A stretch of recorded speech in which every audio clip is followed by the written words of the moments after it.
Please like and subscribe to the channel if you find this video interesting and useful. Give me more ideas you want me to make. Enjoy watching the video. The air in Maplewood High's gymnasium hummed with the barely contained chaos of parent-teacher conference night. Fluorescent lights hummed, illuminating a scene of harried teachers and equally harried parents, all navigating the delicate dance of academic responsibility. Among them, a formidable force of nature was about to make her presence known. Linda Parker, a woman for whom the word subtlety was merely a suggestion, never a rule. At 42, Linda managed the daily grind, a bustling diner in the heart of Maplewood, a job that had honed her no-nonsense attitude to a razor's edge. Her practical, often fiery disposition was legendary, as was her penchant for complaining, particularly about her daughter Emily's schooling and, more specifically, her English teacher. Linda marched with purpose, her sensible heels clicking a defiant rhythm against the polished linoleum. Her target, Ms. Rachel Johnson, Emily's English teacher. Linda had a laundry list of grievances, each one carefully curated over weeks of listening to Emily's grumbles about Shakespearean sonnets and overly strict deadlines. Reaching Rachel's table, Linda didn't bother with pleasantries. "Miss Johnson, I presume?" Linda began, her voice cutting through the general din, attracting a few curious glances. Rachel, a gentle soul of 30, with a perpetually kind smile and an air of dreamy absent-mindedness, looked up, startled. She was a vision of professional grace in her sensible cardigan and tortoiseshell glasses, a stark contrast to Linda's more robust, less refined presence. Rachel, who secretly harbored a passion for classic literature and an idealistic view of inspiring young minds, offered a polite, if slightly nervous, smile. "Mrs. Parker, it's lovely to finally meet you," Rachel said, attempting to project calm. Her table was neatly organized, a small vase with a single daisy adding a touch of whimsical charm, a detail Linda immediately found irritatingly saccharine. "Lovely, you say?" Linda snorted, placing her hands on her hips. "Well, I can't say the feeling is mutual, given what you're doing to my daughter. Emily is stressed, Miss Johnson." "Stressed? All this talk of iambic pentameter and existential angst is turning her into a nervous wreck. What happened to good old-fashioned grammar and spelling?" Linda leaned in, her voice dropping conspiratorially, though still loud enough for a few nearby parents to discreetly avert their gazes. "She says you're too strict, too demanding. It's high school, not a doctoral program." Rachel's pleasant demeanor began to fray at the edges. She had genuinely tried to engage Emily, seeing a spark of creativity beneath the rebellious exterior, but Linda's bluntness was starting to sting. "Mrs. Parker, with all due respect, I believe in challenging my students. Emily is a bright girl, and I believe she has the potential to excel. English literature is about more than just grammar. It's about understanding the human condition, critical thinking, empathy." "Empathy? Critical thinking? What good is that going to do her when she needs to get a job and pay bills?" Linda scoffed, waving a dismissive hand. "She needs practical skills, not poetry. You teachers, you live in your own little academic bubble, completely out of touch with reality. You stand up there, pontificating, with no idea what real life is like. No idea what it's like to work a 12-hour shift, deal with difficult customers, worry about rent, or scrape by to give your kid a decent life."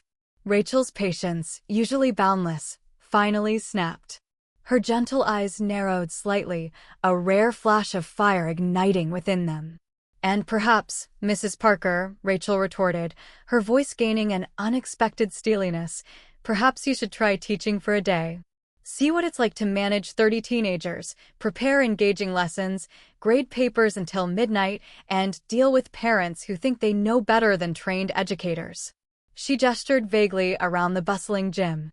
"It's not all sunshine and sonnets, I assure you." Linda's eyes widened, genuinely taken aback by Rachel's sudden assertiveness. "Oh, really? You think that's hard? Try being a mother for a day, Miss Johnson. Try juggling work, housework, bills, and a moody teenager who thinks the world revolves around her. Then you'll know what hard really means. You'll understand what true struggle is." Their argument escalated, growing louder, drawing more attention. They were nose to nose, two vastly different women, one grounded in harsh reality, the other soaring on academic idealism, clashing like titans over the battlefield of Emily's education. The air around them seemed to crackle, not just with their shared animosity, but with something else entirely. Suddenly, a blinding flash of white light erupted from the sky outside, followed by a deafening, unnatural crack that seemed to rip through the very fabric of the evening. The entire gymnasium plunged into darkness for a terrifying second, and a strange, almost ethereal blue light pulsed through the windows, illuminating the two warring women. A bizarre, almost playful bolt of lightning, shimmering with an otherworldly glow, snaked its way down from the heavens, bypassing the school's lightning rods and instead, inexplicably, struck the very corner of the building where Linda and Rachel stood arguing. A collective gasp swept through the room as the lights flickered back on. But Linda and Rachel were no longer standing. They lay sprawled on the floor, unconscious, mere inches from each other. The smell of ozone hung heavy in the air, mixing with the lingering scent of stale coffee and desperation that always permeated parent-teacher conferences. A stunned silence descended before chaos erupted. Parents rushed forward, teachers called for help, and the usual hum of school life was replaced by frantic shouts and worried whispers. As paramedics attended to the two unconscious women, an inexplicable, almost magical shimmer seemed to linger over their forms, slowly fading into the background, unnoticed by the frantic adults. When Linda Parker and Rachel Johnson finally stirred, disoriented and groggy, they had no idea that their passionate, thunderous argument, punctuated by a bolt of cosmic intervention, had just fundamentally rewritten the script of their lives. They had wished, in their frustration, to walk a mile in the other's shoes. And the universe, in its own peculiar, whimsical way, had decided to grant their wish, quite literally. They had swapped bodies. The world, for them, was about to be turned upside down. A piercing, incessant meow dragged Rachel Johnson back from the depths of a surprisingly restless sleep. Her eyes fluttered open, but instead of the familiar floral wallpaper of her quaint, meticulously organized bedroom, she was met with a jarringly chaotic scene. Clothes lay strewn across a battered armchair, a half-eaten bag of chips sat on the bedside table, and the air hung heavy with the faint, unsettling scent of stale coffee and something distinctly un-Rachel-like. This wasn't her minimalist, sun-drenched sanctuary. This was a mess. The meow came again, more insistent this time, accompanied by a sharp, rhythmic tapping. Rachel slowly sat up, her head throbbing with a dull ache. She felt different. Her limbs felt heavier, her hands calloused, her usually slender fingers now broader, stronger. And her voice. When she tried to clear her throat, a surprisingly raspy, deep sound emerged, utterly foreign to her own usually soft, melodious tones. "Mom, get up. You're going to make me late again," a teenage voice bellowed from somewhere beyond the bedroom door, followed by an impatient thud. "And where's breakfast?" "I'm starving." "Mom?" Rachel's mind reeled. She didn't have a child, let alone a teenage daughter. Her gaze fell upon the unfamiliar reflection in a cracked mirror across the room. A woman with sharp, no-nonsense features, tired eyes, and a rather formidable jawline stared back. It was Linda Parker. Oh my goodness, it happened. A wave of nausea washed over her. She was Linda Parker. And she had a cat and a teenager. Panicked, Rachel scrambled out of bed, her new body feeling clunky and unfamiliar. She stumbled towards the door, narrowly avoiding tripping over a pile of unfolded laundry. "Emily? Is that?" "Emily," she croaked, her voice still sounding alien. Just then, a lean, spry ginger cat with an air of dignified disdain sauntered into the room, rubbing against her legs and letting out another plaintive meow. Rachel, a dog person at heart, recoiled slightly. "Oh, hello there, little one," she managed, trying to sound soothing, but the cat merely flicked its tail and hopped onto the dresser, staring at her with unblinking green eyes, as if scrutinizing an imposter. Meanwhile, miles away, in a brightly lit, overly cheerful apartment, Linda Parker awoke with a groan. The first thing she noticed was a heavy, purring weight on her chest. A fluffy Persian cat, all white fur and serene blue eyes, was kneading its paws into her nightgown. Linda, a staunch advocate for dogs and against any creature that didn't earn its keep, nearly shrieked. "Get off me, you oversized dust bunny," she snapped, swatting gently but firmly at the cat, which merely blinked slowly before resettling itself, unperturbed. Her head was pounding a dull, insistent throb behind her eyes. As she sat up, she noticed the room. It was disturbingly neat.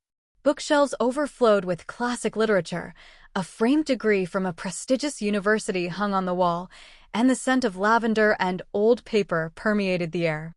And then she caught sight of her hands. They were slender, delicate, with perfectly manicured nails. Not her strong, capable, slightly chipped hands that had managed the daily grind for years. She bolted out of bed, catching her reflection in a full-length mirror. A younger, gentler face, framed by soft brown hair, stared back. The face of Rachel Johnson. "No. Oh, you have got to be kidding me," Linda shrieked, her voice now light and melodic, much to her disgust. "I'm in the teacher's body. This is a nightmare. A godforsaken, Shakespeare-quoting nightmare." Both women, in their swapped bodies, reached for their phones simultaneously. Rachel, in Linda's body, fumbled with the unfamiliar device, finally finding the contacts. She scrolled desperately for Rachel Johnson, her new, thick fingers clumsily navigating the touchscreen. Linda, in Rachel's body, with her delicate hands, swiftly found Linda Parker. They each hit dial. The phones rang, and rang, and rang. Rachel's phone, which was now Linda's phone, vibrated in her hand. "Incoming call, Rachel Johnson." She stared at it, bewildered. Linda's phone, which was now Rachel's phone, vibrated too. "Incoming call, Linda Parker." They had each called their own number, the number they knew, not realizing that their phones, like their bodies, had swapped perspectives. Frustration mounted on both ends. Back at Linda's chaotic house, Rachel, as Linda, was confronted by Emily. Emily Parker, 17, with her mother's stubborn streak and her own brand of teenage defiance, stood in the doorway, hands on hips. "Seriously, Mom? What's with you? You look like you've seen a ghost. Are you going to make breakfast or just stand there and stare at the cat?" Rachel's mind raced. "Breakfast? What do mothers make for breakfast?" Yes, breakfast." "Of course, darling. What would you prefer?" she asked, trying to sound like a natural, if slightly bewildered, mother. Emily frowned. "Prefer? You always make scrambled eggs and toast. Are you feeling okay? You sound weird." Emily gave her mother a suspicious look, already sensing something was off. Rachel, who considered scrambled eggs a culinary challenge, panicked. "Right? Scrambled eggs. Excellent choice." She stumbled into the kitchen, a minefield of dirty dishes and unread mail. The stove, with its myriad knobs and unfamiliar functions, looked like a spaceship console. She had no idea how to turn it on. Meanwhile, the mail on the counter caught her eye. An overdue bill, a notice from the bank, a terse letter about Emily's school attendance. Rachel, ever the organized and responsible one, felt a fresh wave of despair. This wasn't just about teaching. This was about the relentless, grinding reality of adult life, bills, and maternal duties. "Mom, the car keys. We're going to be late," Emily shouted, exasperated. "Car keys? Oh, right." Rachel frantically searched the counter, then the hook by the door, then under a pile of newspapers. She finally located a set of keys, but the keyring held a dozen different keys. Which one was for the car? She picked one at random and headed outside, Emily trailing impatiently behind her. The car, a rather beat-up SUV, sat in the driveway. Rachel inserted the key, turned it. Nothing. She tried another key. Still nothing. Emily threw her hands up in exasperation. "Mom, what are you doing? It's the one with the little remote button." Rachel fumbled, finally finding the right key, and with a click, the car unlocked. But then came the next hurdle, starting it. Rachel, who usually took the bus or walked, had never driven anything larger than a small sedan. This SUV felt like a monster. She started the engine, but then stalled it twice, nearly hitting a garbage can on the third attempt. Emily, slumped in the passenger seat, looked mortified. Across town, Linda, as Rachel, was having her own brand of morning horror. She'd managed to find a clean, if slightly impractical, outfit in Rachel's closet, a flowy bohemian skirt and a silk blouse, a far cry from her usual sturdy jeans and t-shirts. She also found a small, handwritten schedule taped to the fridge, a packed day of lesson planning, grading, and 3 back-to-back English classes. The sheer volume of academic work made her head spin. She arrived at Maplewood High, feeling utterly ridiculous in Rachel's floaty clothes. As she walked down the hall, a colleague, Mr. Henderson, a jovial history teacher, greeted her with a broad smile. "Rachel, "Good morning. You look different today," Mr. Henderson chuckled, eyeing her with an appreciative glint. "Did you do something with your hair? You look positively rejuvenated. Younger, even." Linda, trapped in Rachel's body, forced a grimace that was supposed to be a smile. "Rejuvenated, right. Must be all the invigorating literary analysis," she mumbled, her new, higher-pitched voice making her sound absurdly cheerful. She felt anything but. The thought of facing a classroom full of teenagers, let alone teaching them Shakespeare, filled her with a dread far worse than a busy Friday night at the Daily Grind. This was going to be a very, very long day. Both women realized, with a sinking feeling, that their lives had irrevocably twisted into an unrecognizable, utterly terrifying, and hilariously absurd new reality. The first bell shrilled, a sound that usually filled Rachel Johnson with a familiar sense of purpose and the quiet joy of embarking on a new day of intellectual exploration. But for Linda Parker, trapped within Rachel's slender frame, it was the clarion call of an impending disaster. She clutched a dog-eared copy of Macbeth, a book she hadn't touched since her own equally loathed high school English class decades ago, and walked into the brightly lit classroom. The scent of old paper and youthful potential filled the air, a scent Linda now found vaguely threatening. 25 pairs of teenage eyes turned to her, some curious, some bored, some already halfway to dreaming of lunch. Among them, in the third row, sat Emily. Linda's actual daughter, Emily, had a smirk playing on her lips, her eyes twinkling with an almost malicious amusement. She knew. Or at least, she suspected. The way her teacher walked, the way she clutched the book like a life raft, the subtle shift in her usually calm demeanor, Emily, who knew her mom's every tell, sensed a monumental cosmic joke unfolding before her very eyes. "Good morning, class," Linda said, trying to mimic Rachel's gentle tone, but her voice still came out with an uncharacteristic edge. "Today, we continue our foray into the delightful world of Shakespearean tragedy." She forced a smile that felt more like a grimace. A hand shot up. It was Kevin, the class overachiever, whose thirst for knowledge was as insatiable as his questions were detailed. "Ms. Johnson, could you elaborate on the use of dramatic irony in Act 3, Scene 2, specifically regarding Lady Macbeth's internal conflict after Duncan's murder?" Linda's mind went utterly blank. Dramatic irony? Lady Macbeth? All she remembered was a vague sense of murderous ambition and some witches. Yes. Dramatic irony," she stalled, tapping her chin thoughtfully, a gesture she'd seen Rachel do countless times. "It's when the audience knows something the characters don't. Like a secret. A big secret. And conflict. Very conflicted, she was. Because murder is bad, you see." A few students exchanged puzzled glances. Emily suppressed a giggle, burying her face in her textbook. Linda shot her a withering glare that would have sent a customer at the Daily Grind scrambling for cover, but Emily just shrugged innocently. Another student, Sarah, a quiet but observant girl, raised her hand. "Ms. Johnson, you usually provide a deeper analysis of the psychological impact of guilt on Macbeth's psyche. Are we just focusing on plot points today?" Linda felt a bead of sweat trickle down her temple. Psychological impact? Guilt? She barely remembered what she'd had for breakfast, let alone the nuanced emotional journey of a fictional Scottish king. Yes, plot points are very important.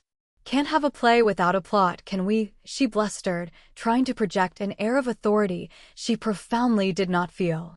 Now, who can tell me a famous line from Macbeth? She pointed to a bored-looking boy in the back, hoping for an easy win. The boy blinked. To be or not to be? Linda nearly cheered. Excellent. See? You do know something. Then her internal alarm bells went off. To be or not to be is Hamlet, you idiot, she wanted to shout, but managed to catch herself just in time. Close. Very close. But that's from a different play. Any other famous lines? The class descended into a low murmur of confused whispers. Emily, however, couldn't hold it in any longer. A snort escaped her, followed by a full-blown fit of giggles. The sound grated on Linda's nerves, already frayed to breaking point. Emily Parker, is something amusing to you? Linda snapped, her voice losing all pretense of Rachel's calm. Perhaps you'd like to share your witty insights with the class? Or perhaps you'd like to spend the rest of the period outside the principal's office. The entire class gasped. Rachel Johnson never, ever raised her voice. And she certainly never threatened to send students to the principal's office, especially not Emily, who was usually one of her favorites despite her occasional antics. Emily's smile vanished, replaced by a look of genuine shock, quickly followed by anger. Mom, I mean, Ms. Johnson, you can't talk to me like that, she retorted, forgetting herself in the heat of the moment. The collective gasp from the class intensified. Kevin's jaw dropped. Sarah's eyes widened. This was truly unprecedented. Linda felt her face flush, a mixture of embarrassment and her usual fiery temper. Oh, I can talk to you like that, young lady. And I will. You think this is a joke? You think it's funny to mock your teacher? This is my classroom, and you will show respect. She slammed her hand on the desk, a gesture more suited to a furious diner manager than a gentle English teacher. The classroom erupted into murmurs and whispers. Kevin raised his hand again, looking genuinely concerned. Ms. Johnson, are you feeling all right? You seem a bit agitated. Agitated? I'm not agitated. I'm focused. Linda fumed, pacing frantically between the desks, accidentally knocking over a stack of textbooks. You all think school is some kind of country club? It's not. It's work. Hard work. And if you don't buckle down and learn this stuff, you'll end up working in a diner, flipping burgers for the rest of your lives. The comparison, delivered with such venom, stung the students. Emily sank lower in her chair, mortified. The entire class, usually buzzing with semi-engaged activity, was now utterly silent, watching their usually composed teacher unravel before their eyes.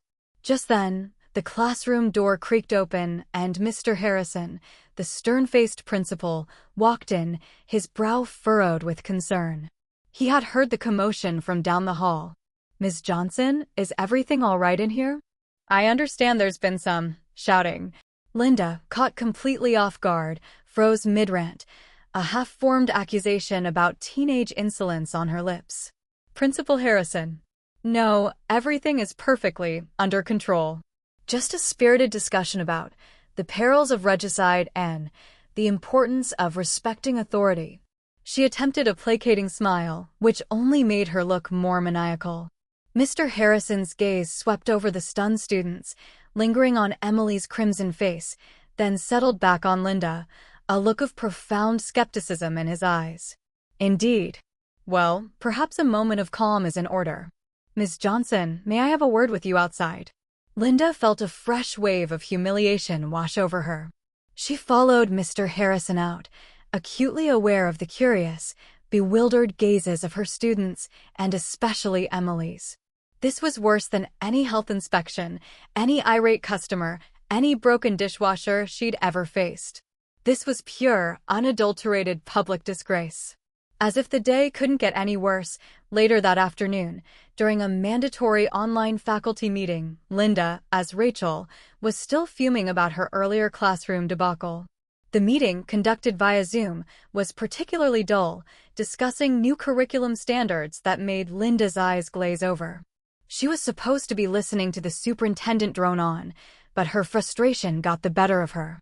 Thinking she had muted her microphone, a concept she barely understood, Linda leaned back in her chair and muttered, loudly, to herself, honestly, these kids today are just soft.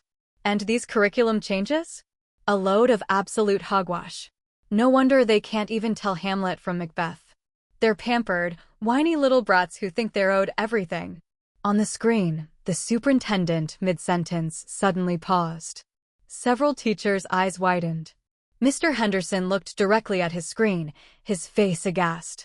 A small icon next to Rachel Johnson's name on the Zoom window clearly indicated her microphone was not muted. The entire faculty meeting, including Emily's actual English teacher, had just heard Linda Parker's unfiltered, brutally honest assessment of their students and their profession. Linda, oblivious, continued to grumble until a horrified whisper from a colleague in the chat finally reached her. She looked at the screen, saw the mute button glowing red, then looked at the little green microphone icon next to her name, which was very much not red. Her face went from pale to beet red in an instant. The silence that followed was deafening, broken only by the faint, muffled sound of a distant dog barking on someone else's unmuted mic. Linda Parker had just achieved a new level of professional disaster. While Linda Parker was enduring her Shakespearean torment in the classroom, Rachel Johnson, now inhabiting the formidable body of Linda, was navigating a nightmare of an entirely different culinary persuasion. She woke early at Linda's chaotic house, somehow managed to get Emily out the door, after a surprisingly tense argument about the car keys and the existence of actual witches in Macbeth, and then, with a profound sense of trepidation, made her way to the Daily Grind. The diner, a beacon of Americana in downtown Maplewood, was already bustling. The aroma of sizzling bacon, strong coffee, and griddle grease hung heavy in the air, a scent Rachel usually found appealing but now, in her unfamiliar form, found utterly overwhelming. The sheer noise of clinking plates, shouting orders, and incessant chatter felt like a physical assault on her usually tranquil senses. "Linda, thank goodness you're here. We're slammed," a harried waitress named Brenda shouted over the din, thrusting a stack of order tickets into Rachel's hands. Brenda, a veteran of the Daily Grind, knew Linda's routine by heart and expected her to seamlessly dive into the morning rush. Table 7 needs their usual, Table 3 is complaining about the coffee, and we're almost out of maple syrup. Rachel stared at the tickets. Her eyes, accustomed to deciphering literary texts and student essays, found the shorthand scribbled on the greasy paper utterly indecipherable. "Table 7's usual?" she asked, her voice, now Linda's raspy alto, sounding strangely bewildered. "And what might that entail?" Brenda stared at her. "The usual, Linda. 2 eggs over easy, extra crispy bacon, hash browns, and rye toast. You've made it 1,000 times." She looked at Rachel, as Linda, with a bewildered frown. "Are you feeling okay? You're acting a little spaced out." Rachel forced a shaky smile. "Just contemplating the existential nature of breakfast, Brenda. A philosophical endeavor, you understand." Brenda just shook her head and walked away, clearly thinking her boss had finally lost her mind. The kitchen was a furnace of heat and activity. Cooks shouted, pans sizzled, and the grill roared. Rachel, who found baking a simple scone to be a challenging endeavor, felt a wave of pure terror. She was meant to manage this? Linda managed this organized chaos with the ease of a seasoned conductor, but Rachel felt like she was trapped in a symphony of culinary madness, with no score and no idea which instrument to play. A cook slammed a plate down on the pass-through. "Order up. Table 5, pancakes and sausage." Rachel picked up the plate, her fingers feeling clumsy. She walked towards table 5, but on the way, her eyes caught sight of an empty ketchup bottle. Always keen on tidiness, she paused to refill it. In her distraction, she completely forgot the order. When she reached table 5, she presented them with the plate. "Here you are, dear students. Your literature on a plate." The middle-aged couple at table 5 stared at the pancakes and sausage, then at Rachel, as Linda, with utter confusion. "Excuse me?" the man asked, his brow furrowed. "We ordered the early bird special, eggs, bacon, and coffee. And did you just call us students?" Rachel's cheeks flushed a deep red. "Oh, my apologies." A momentary lapse of intellectual engagement. "I seem to have mismatched the orders. Perhaps you'd prefer a side of Hamlet with your pancakes." She tried to retrieve the plate, but her large, unfamiliar hands fumbled, and a dollop of whipped cream landed squarely on the man's pristine white shirt. "Hey, what the heck, Linda?" the man shouted, jumping up from his seat, clearly agitated. "This is ridiculous. I want to see the manager." "Oh, wait, you're the manager. This is unacceptable." The commotion drew the attention of the other diners. Rachel, in Linda's body, felt a wave of panic. She was utterly out of her depth. Linda would have handled this with a sharp retort and a free meal, but Rachel's instinct was to soothe, to understand, to connect. "Sir, please, I understand your frustration," Rachel said, adopting her most empathetic teacher's tone. "This is entirely my fault. I am experiencing a rather profound personal paradigm shift today, and my usual efficiency is somewhat compromised." The man, still fuming, crossed his arms. "Paradigm shift? What are you talking about? My shirt is ruined. And my breakfast is wrong." Rachel looked at the angry customer, then around the noisy diner, then back to the plate of abandoned pancakes. An idea, as absurd as it was, sparked in her mind. It was a long shot, but what else did she have? Taking a deep breath, Rachel, as Linda, straightened her shoulders and, right there in the middle of the daily grind, in front of a baffled restaurant full of hungry customers, she began to recite. Her deep, raspy voice, usually so sharp and direct, now delivered the lines with unexpected resonance, a peculiar blend of Linda's strength and Rachel's poetic soul. Tomorrow and tomorrow and tomorrow, slash creeps in this petty pace from day to day, slash to the last syllable of recorded time, slash, and all our yesterdays have lighted fools, slash the way to dusty death. Out, out brief candle, slash life's but a walking shadow, a poor player slash that struts and frets his hour upon the stage slash, and then is heard no more.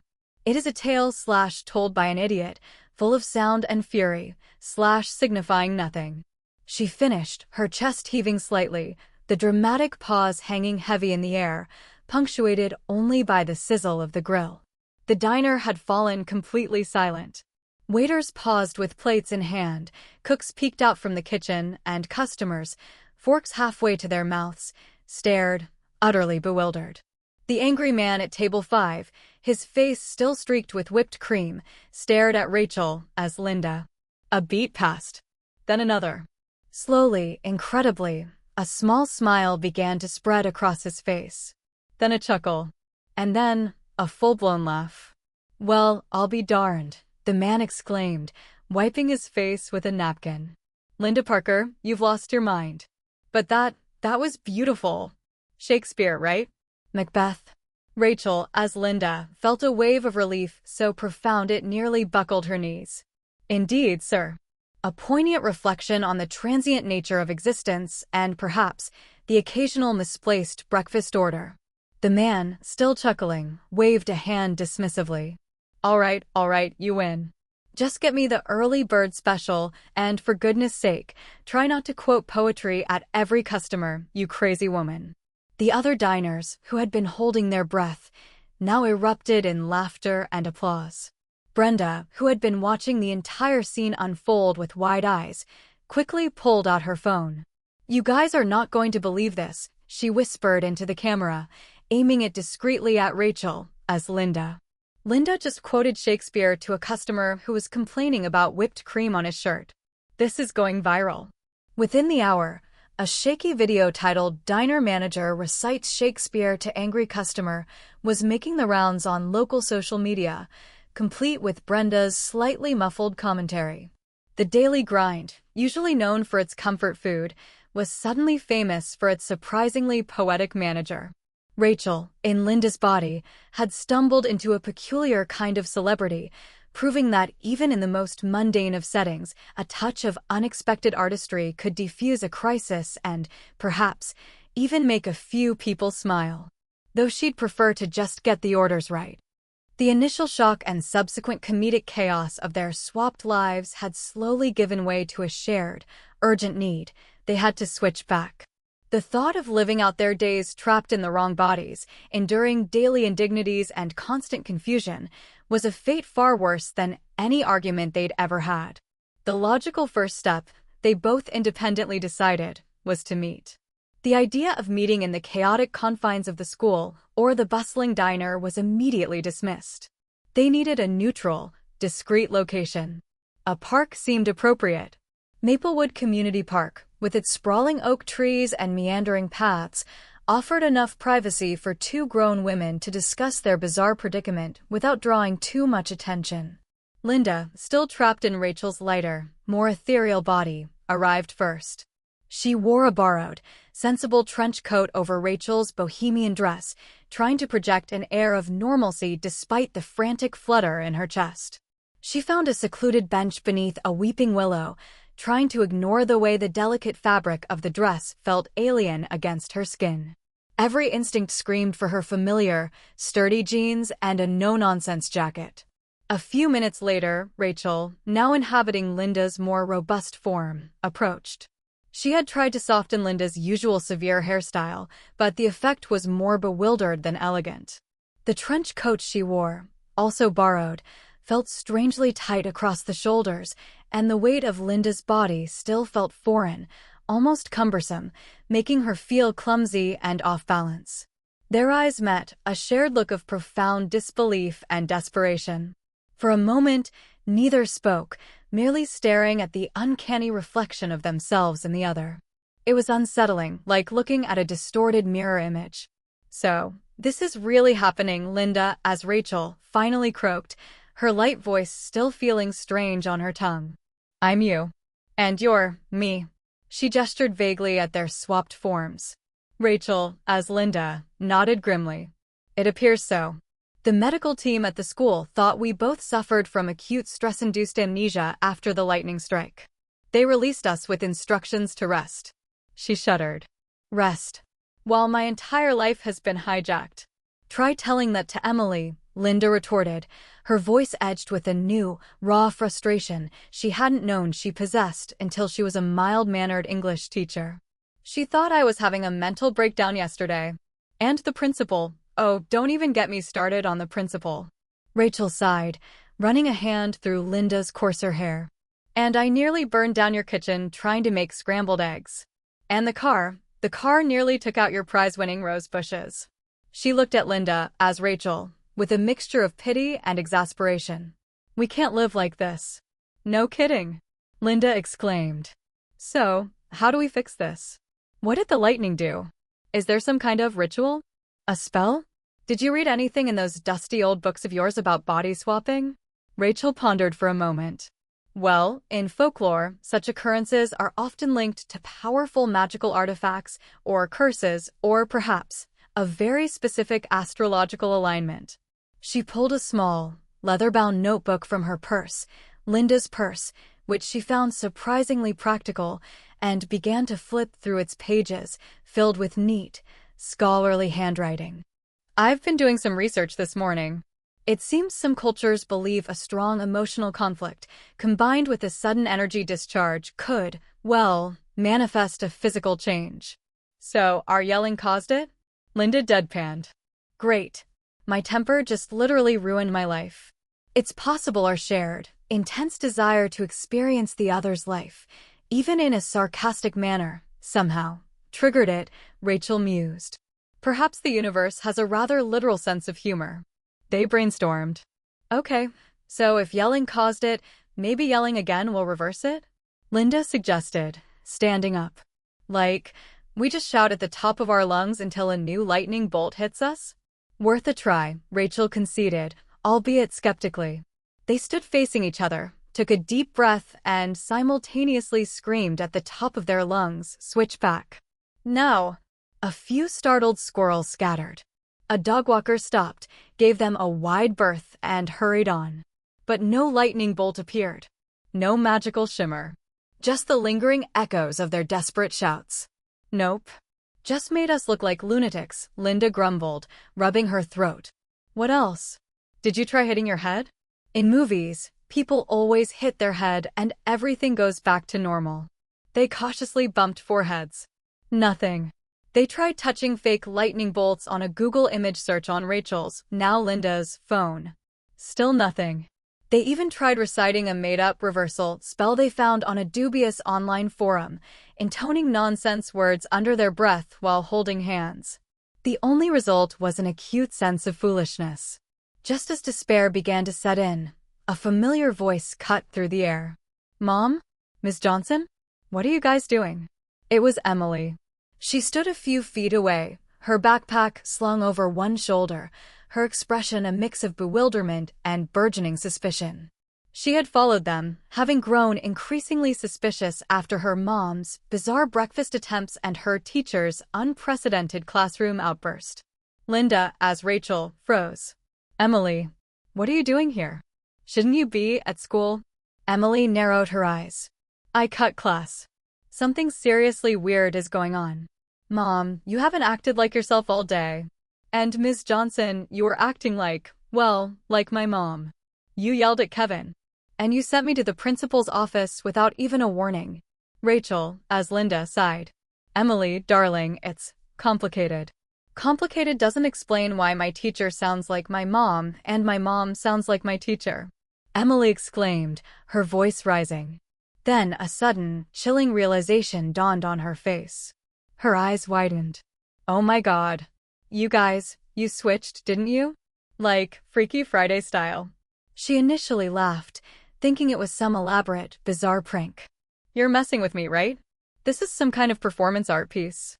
Linda, as Rachel, looked at Rachel as Linda. There was no point in denying it. No, honey. This is very, very real. And we have no idea how to undo it. Emily, after a moment of stunned silence, finally believed them. The sheer absurdity of the situation was too monumental to be a joke. Her initial laughter died, replaced by a mixture of shock and, surprisingly, a strange glimmer of excitement. Whoa, Emily breathed. This is insane. But also, kinda cool. Linda, as Rachel, immediately scowled.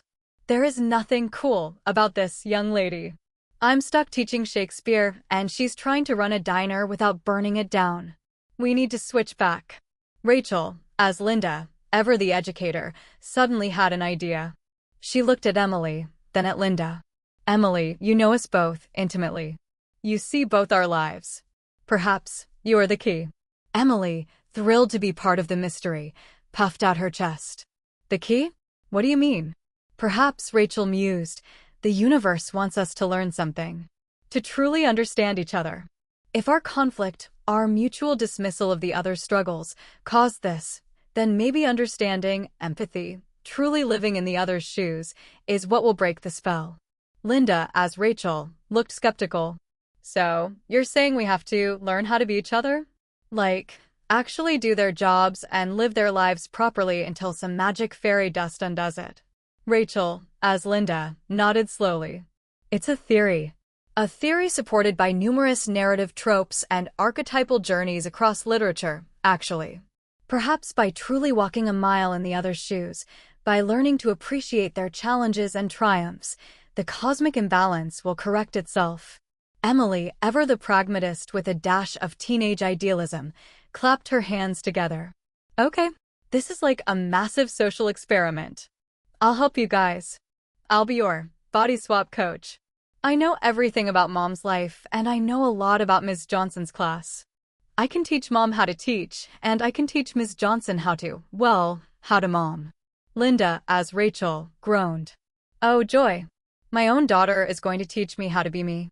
This is officially the most humiliating experience of my life. But Rachel, as Linda, looked at Emily, a faint glimmer of hope in her eyes. It's unconventional, but it might just work. Sometimes, the most profound lessons are learned through the most unexpected journeys. Perhaps by truly understanding each other, the magic will disappear.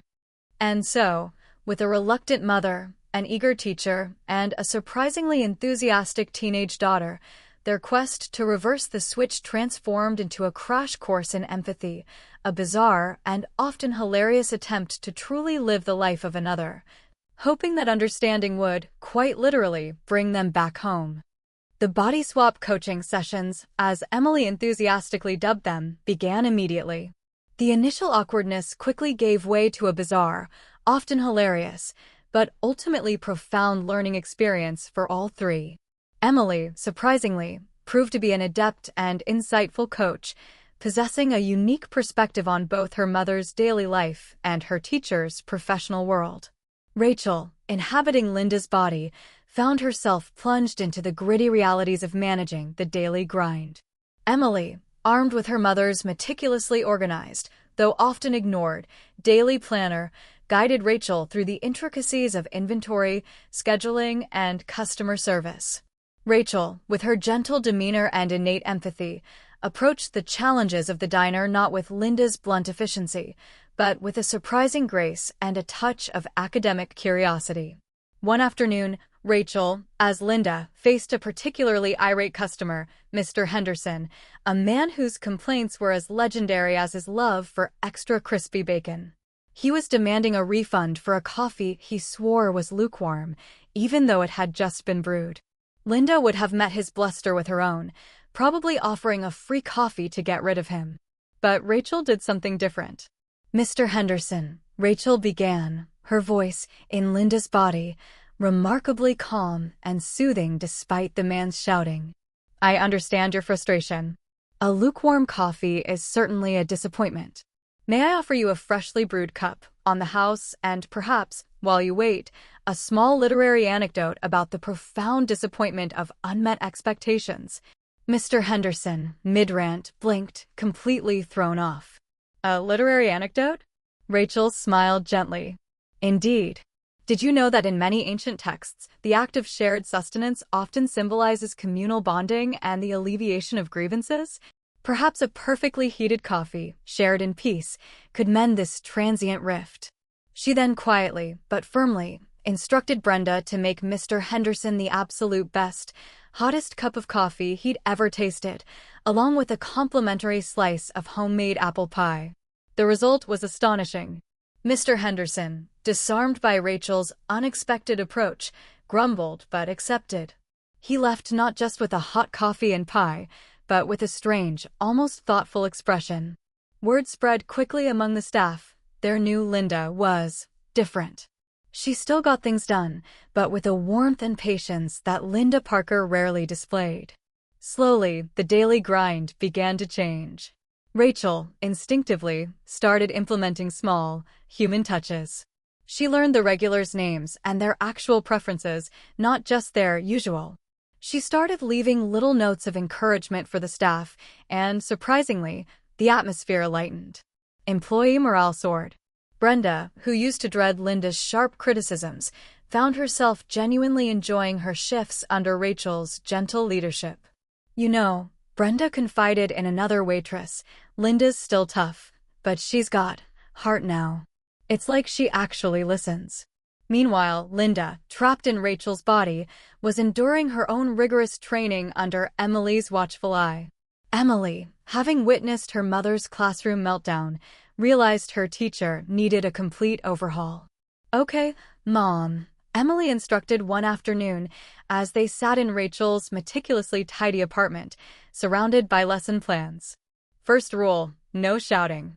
Second rule, Shakespeare is not the enemy. Third rule, actually listen to what the students are saying, not just what you think they're saying." Linda groaned. "Easy for you to say, kid. You're not the one facing 25 hormonal teenagers who think to be or not to be is a trick question." Emily rolled her eyes. "It's about connecting, Mom. Ms. Johnson always made it relevant. Like, if you're talking about Lady Macbeth's ambition, ask them about their own ambitions. Or how peer pressure affects choices. Make it about their lives." Linda, to her own surprise, started to absorb these lessons. She observed Rachel's lesson plans, tried to decipher the intricate notes Rachel had left, and reluctantly began to understand the passion that fueled Rachel's teaching. She learned to pause, to breathe, to genuinely listen to her students' questions. One day, while teaching a lesson on Romeo and Juliet, a typically rowdy class was disengaged. Linda, frustrated, was about to snap. Then she remembered Emily's advice: make it relevant. All right, look, Linda, as Rachel began, setting aside her notes. Forget the fancy language for a second. This play is about two teenagers who fall head over heels for each other, right? And everyone around them, their families, their friends, is telling them they can't be together. Sound familiar to anyone? A few students exchanged glances. A girl in the front row, usually quiet, cautiously raised her hand. It's kind of like when your parents don't approve of who you hang out with or what you want to do with your life. Linda, as Rachel, felt a flicker of genuine insight. Exactly. It's about fighting for what you believe in, even when the world is against you. It's about forbidden love, sure, but it's also about family feuds, peer pressure, and making choices that have huge consequences. Has anyone here ever felt like they had to choose between what they wanted and what someone else expected of them? The classroom, usually buzzing with restless energy, grew quiet. Students began to offer examples from their own lives, tentative at first, then more openly. Linda found herself guiding a surprisingly profound discussion about family expectations, personal desires, and the weight of choices, themes that transcended the centuries-old text. Emily, sitting in the back, watched her teacher with a growing sense of pride. Her mom was actually teaching, and she was good at it. Over the weeks, both women began to truly admire the other.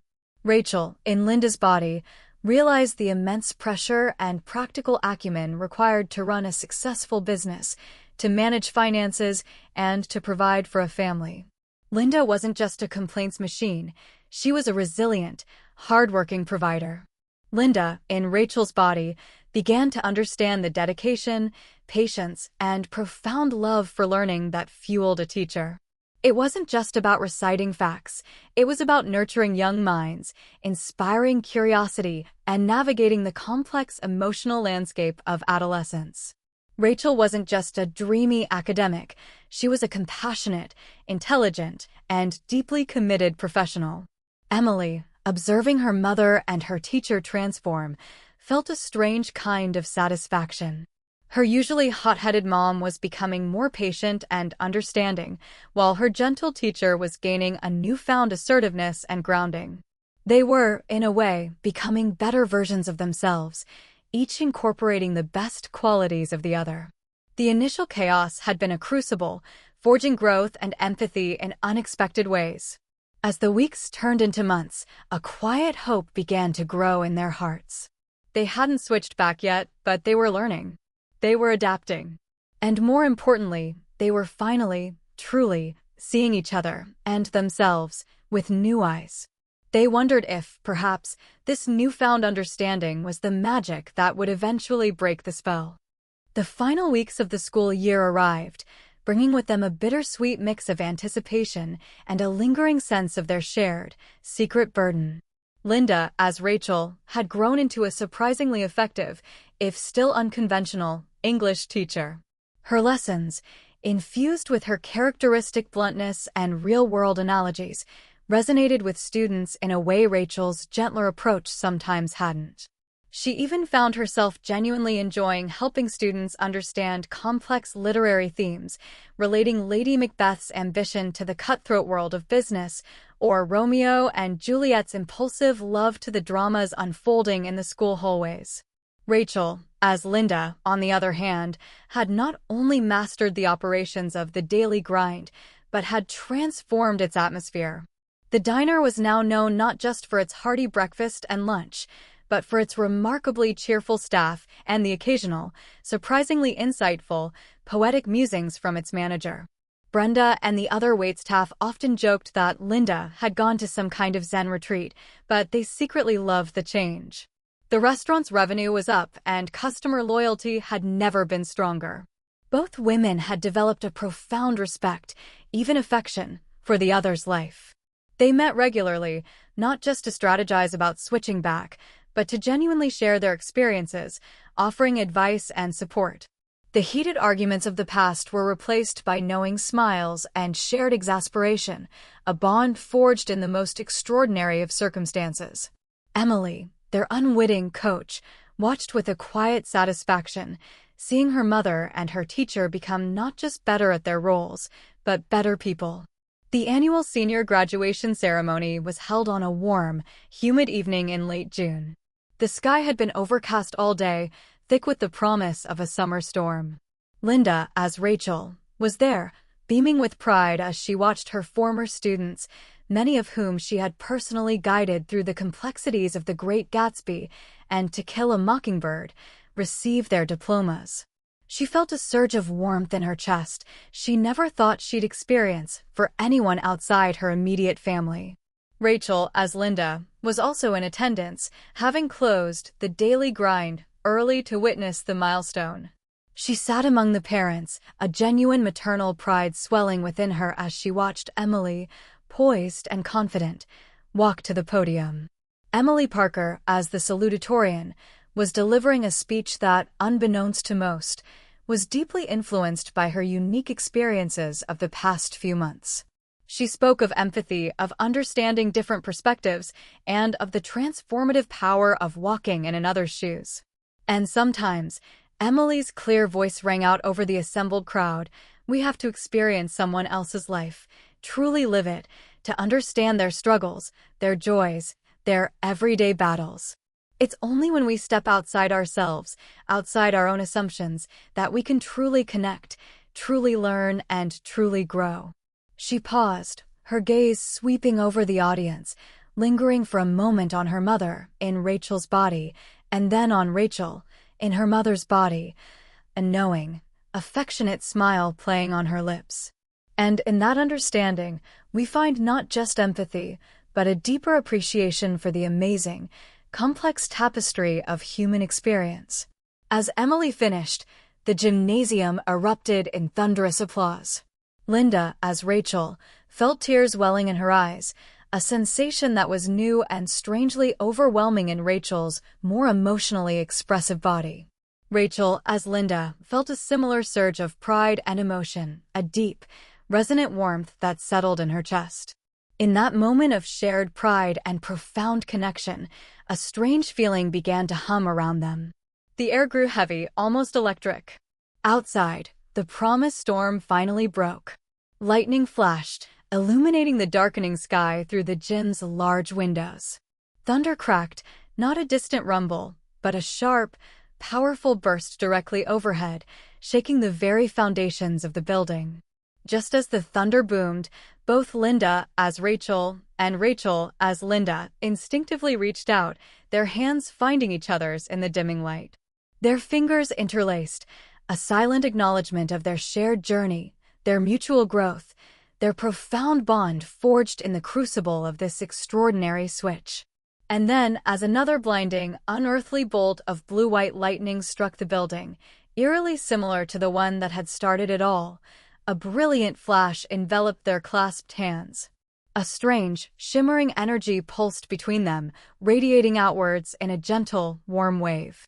The gymnasium lights flickered violently, then settled.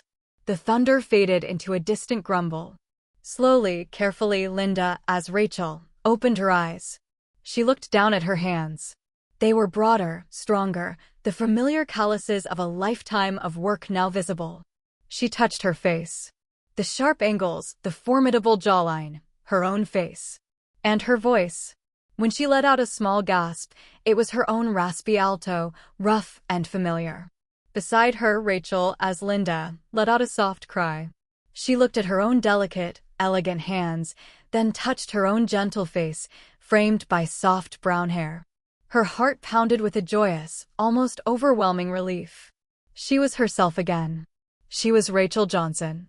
They stared at each other, not as reflections, but as two distinct individuals, seeing the other for the first time with their true eyes. A beat passed, then another. Linda Parker, in her own body, felt an overwhelming surge of emotion, relief, yes, but also a deep, unexpected tenderness. She reached out, this time truly herself, and embraced Rachel Johnson, a genuine, heartfelt hug that lasted for several long seconds. "Rachel," Linda whispered, her voice thick with emotion, her face pressed against Rachel's shoulder. "You are truly an incredible person. So much more amazing than I ever gave you credit for." Rachel, pulling back slightly, her eyes shining with unshed tears, smiled. "And Linda," she replied, her voice soft and warm, "you are a phenomenal mother and a woman of remarkable strength and resilience. Far more extraordinary than I ever imagined." Emily, watching the reunion from the podium, her own eyes glistening, let out a joyous, slightly tearful laugh. The magic had returned. But this time, it hadn't taken anything away, it had given them everything. The senior graduation ceremony ended not with the usual pomp and circumstance, but with a quiet, emotional reunion that only 3 people truly understood.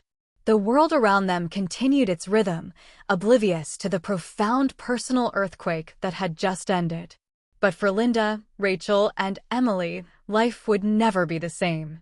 In the weeks and months that followed the miraculous switch back, the lingering effects of their experience began to manifest in subtle, yet transformative, ways. Linda Parker returned to the daily grind with a renewed sense of purpose and an entirely different approach. Her sharp wit and no-nonsense attitude remained, but they were now tempered with a newfound patience and a deep, genuine empathy for her staff and customers. Brenda often found Linda taking the time to listen to a customer's woes, offering a comforting word along with their coffee, or even quietly coaching a new waitress through a difficult situation, rather than just barking orders. The Shakespeare-quoting manager video was still occasionally shared, now a legendary tale that brought a smile to everyone's face, reminding them of the time Linda Parker briefly became a poet. She continued to run the diner with efficiency, but now it truly had a heart. Rachel Johnson, back in her own body and her beloved classroom, found her teaching invigorated. She still delved into the nuances of literary theory, but her lessons were now infused with a robust practicality and an unexpected edge that kept her students captivated. She often started discussions by asking, "How does this apply to real life? How would Linda Parker handle this situation?" Her classroom, while still a haven for intellectual exploration, had gained a dynamic energy, a bridge between the academic and the everyday. She fostered critical thinking, but now also emphasized resilience and practical problem-solving. Their relationship, once fraught with tension, blossomed into an unlikely, yet incredibly strong, friendship. Linda and Rachel stayed in close contact, often meeting for coffee, at the Daily Grind, of course, where Rachel always got a discount and Linda usually offered her a free muffin. They shared stories of their day, laughed about their past misadventures, and offered each other unique insights into their respective worlds.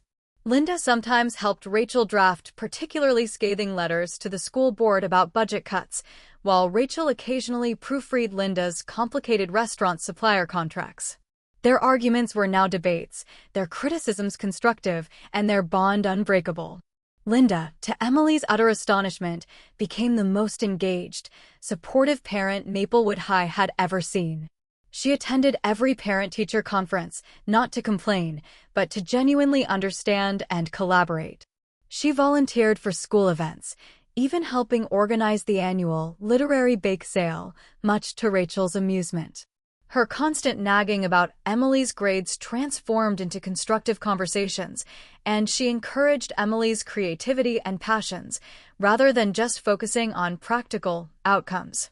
Emily Parker, who had initially found the body swap terrifying, then exhilarating, ultimately emerged from the experience with a profound sense of maturity and perspective. She had seen both her mother and her teacher through an extraordinary lens, understanding their challenges in a way few children ever could. She cherished the bond she now shared with both women, grateful for the bizarre cosmic intervention that had ultimately made her family, in an expanded sense, closer than ever. As for Rachel's professional life, her unique experience didn't go unnoticed.